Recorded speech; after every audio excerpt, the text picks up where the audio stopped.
Hey everyone, Neil back again, and this is Real Terrain Hobbies. And in this video, we're going to be completing an old project, a building for a very special collaboration with the channel Zorpazorp regarding a massive city, the city of Gondor, Minas Tirith, the White City, and this building is going to be contributing to that along with a bunch of other creators. So I'll have a link to that playlist in the description down below, so go check those out once this is over. Now, not only are we going to attempt to make this building absolutely stunning, but there's a very special feature that I want to include in this that allows you to swap the external facade, completely changing its outer appearance within seconds.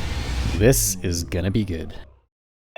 Hello, I am back. And yes, the waves are being worked on. Yes, there is still a lot going on there. No, I haven't completely blundered and wasted thousands of dollars of resin, countless hours, 3D printing, days, weeks, months. It's still going, still happening.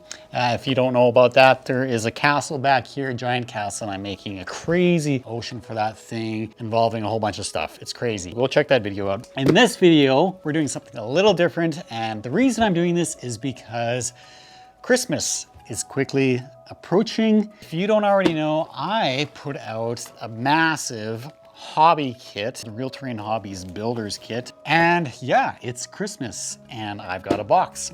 And basically, we'll go over this thing very briefly for you guys that already know about this. But in this video, what we're gonna be doing is actually creating this guy 2.0. It's crazy, but 2.0 is just the exterior. And there is a template included in the builder's kit. So we're gonna finish that thing using the builder's kit. But again, the point of this is to show you what's inside this thing. Christmas is quickly approaching, and if you're a hobbyist or you know anybody that is, this is the kit for you.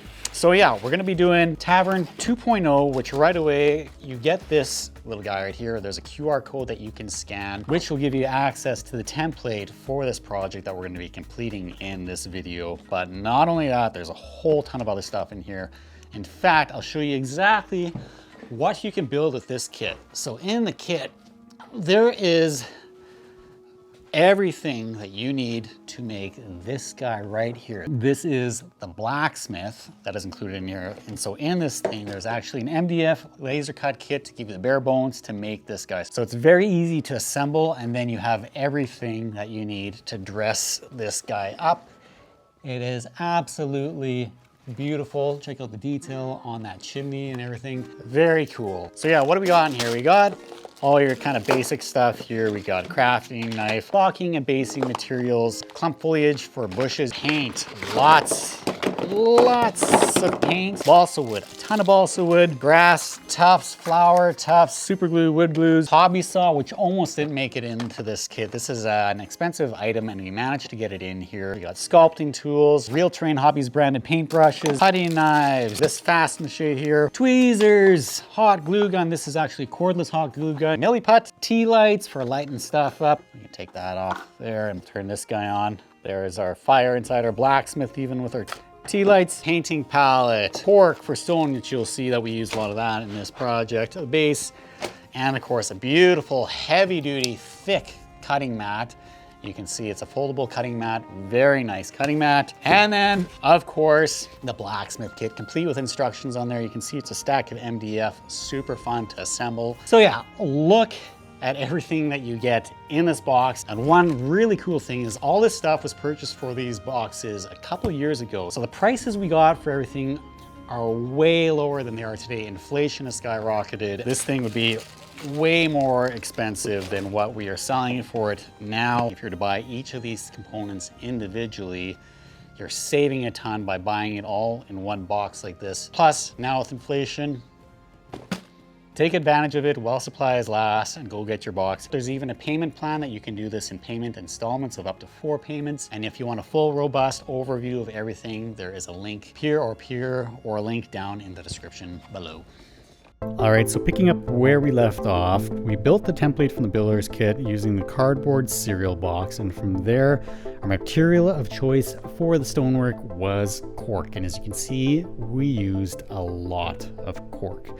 Then it was making the doors using both balsa, cork, and toothpicks, and after that, it was simply a matter of completing the assembly of all our stonework, which took quite some time. Now, seeing as this is a building for Minas Tirith from the Lord of the Rings, which is full of stonework, it's only fitting that this thing is clad entirely in stone. However, it comes off as a pretty boring build, so I wanted to do something special. So I figured let's rip off the top floor and do something special with this. But for that, we're gonna need some help. This is Ralph. Ralph wanted to help. Figured, sure Ralph, I'll give you a chance. Let's get you set up with a camera to film yourself, cut some balsa from the builder's kit. And this happened. Ralph up in the new studio to be cutting some balsa here. And Ralph, what's going on? Ralph, hobby saw, teeth. This isn't gonna work. I'm sorry. You're not following the instructions. I'm sorry. Yeah, it's not gonna work. Okay, so model making maybe not destined for Ralph's future, but we gave him a treat and sent him on his way. Come on. All right, seeing as the help wasn't very much help, I took to making these panels myself, and for that I'm using actually foam core this time, and there's a reason for that. That is due to the thickness of the material. We're gonna be using magnets. These magnets right here. Now there's a very special reason we're gonna be using magnets. One of those is that these are incredibly easy to install. I find what works best is just give her a little rub on the material of choice and then give her the old heave-ho. So after slapping those into place, I'm going to add some backing on top of that. Now we're actually going to be reusing the old panels. I had planned to just throw them out. Then one of my patrons suggested doing exactly this, have them interchangeable. So we still have the old stone panels. Now we got to make some new panels. But first we got to make all the panels that the old panels and new panels are going to stick to.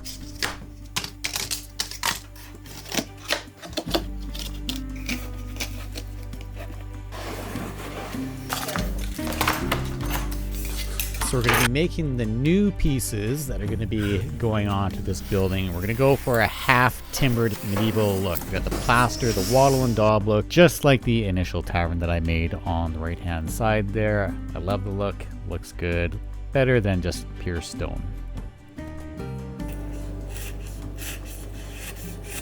Now, as we saw on the Ralph cam, the balsa kit, or the amount of balsa that comes with the builder's kit, is substantial. There is a lot.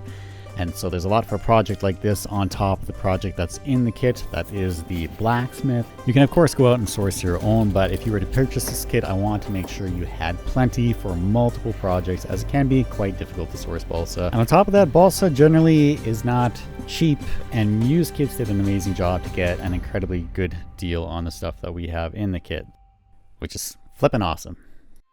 So piece by piece, cut by cut, we continue to glue on each piece, building up the timber elements on the medieval tavern to end up with this beauty here.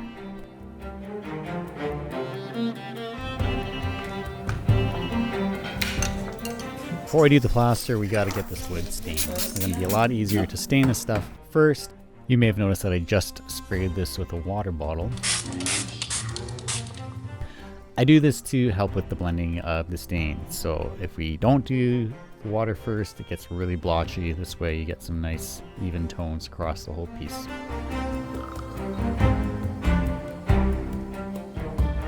From there, we're going to be doing a little bit of weathering with a black wash. Now you can do this before. It's somewhat beneficial, but it's probably more beneficial to do this after the plaster has been added on. But there's certainly no harm in doing this now too. And this is going to just add some variation, some stains from the weathering process being out in the elements. So we're all about realism on the channel, and to get that really nice, realistic wattle and daub medieval plaster look, why not go with materials that are similar to the actual material used to build these things? Hence the reason for balsa wood and plaster. Now, plaster is messy, it's goopy, gets all over the place, makes a big mess, but hey, it looks flippin' awesome. It just takes a bit more time, but in the end, it's worth it. It's quite fluid, quite liquid, as you can see as I'm tapping this into the corners. Eventually though, it does tend to thicken up, especially if you mixed a bigger batch, but this is what we have our sculpting tools for. And of course, we got the beautiful set of stainless steel Real Terrain Hobbies sculpting tools that we're gonna be using for this task. And I just use that to work the plaster around into the different nooks and crannies, scrape the wood free from any excess plaster that's kind of mucking that up. And then from there, once the plaster has begun to firm up, but not so much that it's unworkable, you take the sponge and just add in our texture to make it look like this.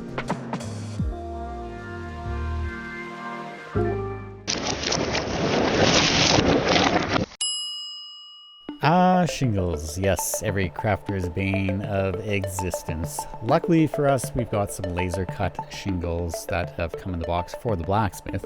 So we're using those here on the house. If you ever do run short, well, you know what to do.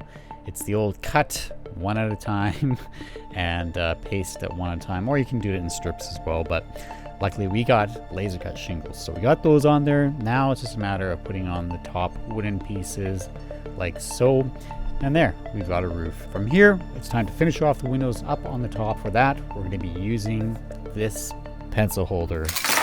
Now I love these things for windows. The cross hatch on this is absolutely perfect. A great scale for 24mm or 28mm windows, and basically all I do is cut these into the right proper sized rectangles. From there we add our 2-part epoxy. Now, I've had this for a while, and it's the hardener on the left that is still transparent, but on the right, the actual epoxy itself has crystallized and really gone quite opaque. I thought I'd try it out anyway just to see what would happen if we tinted it, and of course, it stayed completely opaque right through to the hardening. The solution, as you can see, it's nice and runny now, is to just put the bottle itself into some really hot or even boiling water. That liquefies those crystals, brings back that transparency again, and we now have the perfect consistency for our windows.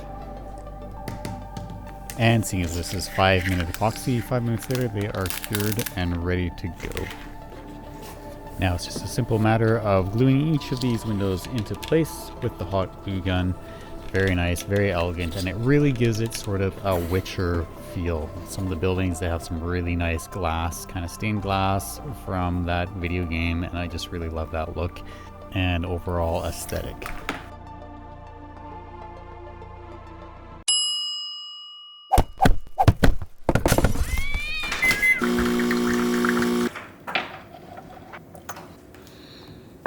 I decided it was time to try staining the plaster, and I heard tea works great. I was about to do that, but then I decided, why not espresso? It's way darker, a lot stronger, and it should, really pack a punch, just like it does to your nervous system.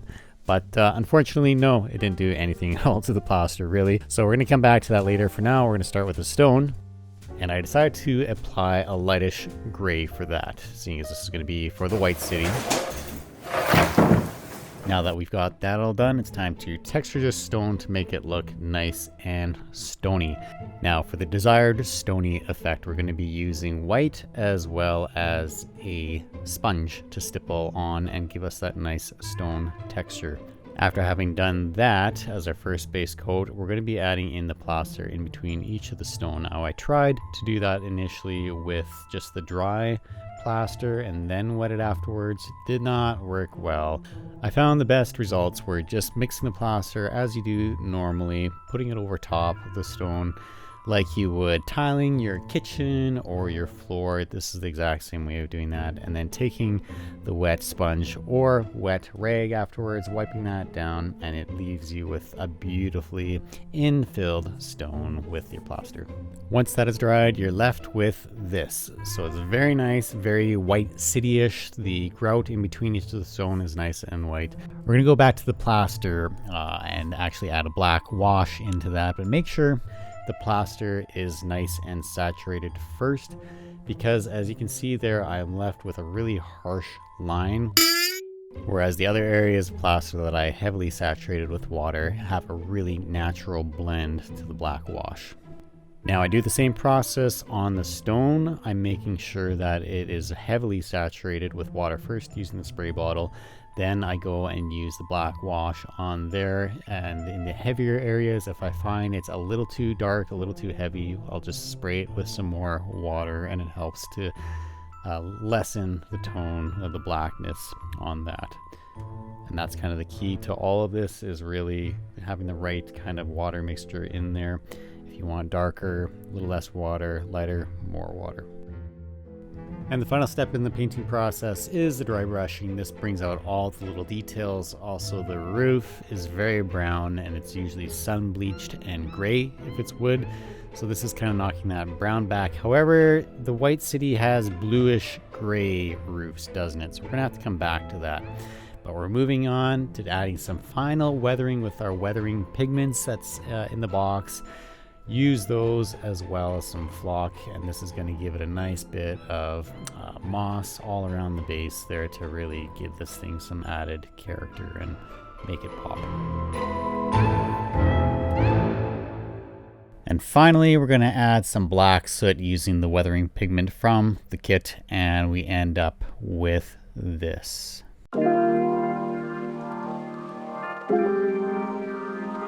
So again, this was all created with the Real Terrain Hobbies Builder's Kit. This right here before your eyes.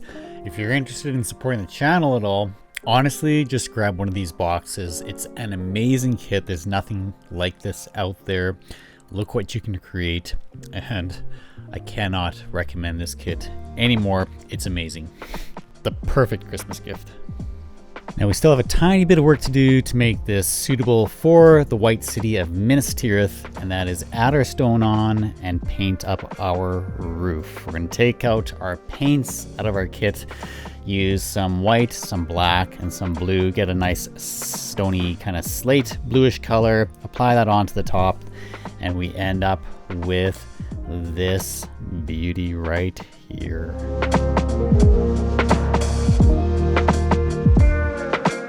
So I just want to briefly address again my absence. I am coming back. Things are improving. They're getting there. I thought maybe it'd be a little quicker than this, but hey, I'm working on it. It's coming together. And I really especially want to thank you guys for all your incredible comments in the last video. Man, like so heartwarming, so amazing. So thank you. And with that, I really want to give a massive thank you to my patrons who've stuck with me through all of this, and it's just huge. And to all the people that have reached out, wondering where I've been, showing concern, that has meant so much to me. And honestly, it was pretty tough there for a bit, but we're coming back. So yeah, I'm in a much, much better place now. Now we're not done with this thing yet. Make sure you go check out all the other builds for this crazy, crazy massive collaboration. These guys are amazing. Just beautiful. And what they've done for Lockheed's massive project is insane. Just look at these. Go check out their videos. Show them some love. Go check out Lockheed's stuff. It's all incredible. And hey, we got a massive project to look forward to. Check out all this resin. Not only do we have resin, a ton of silicone. I'm ready to go. I'm ready to dig in because this stuff is not cheap. So we got to do something with it.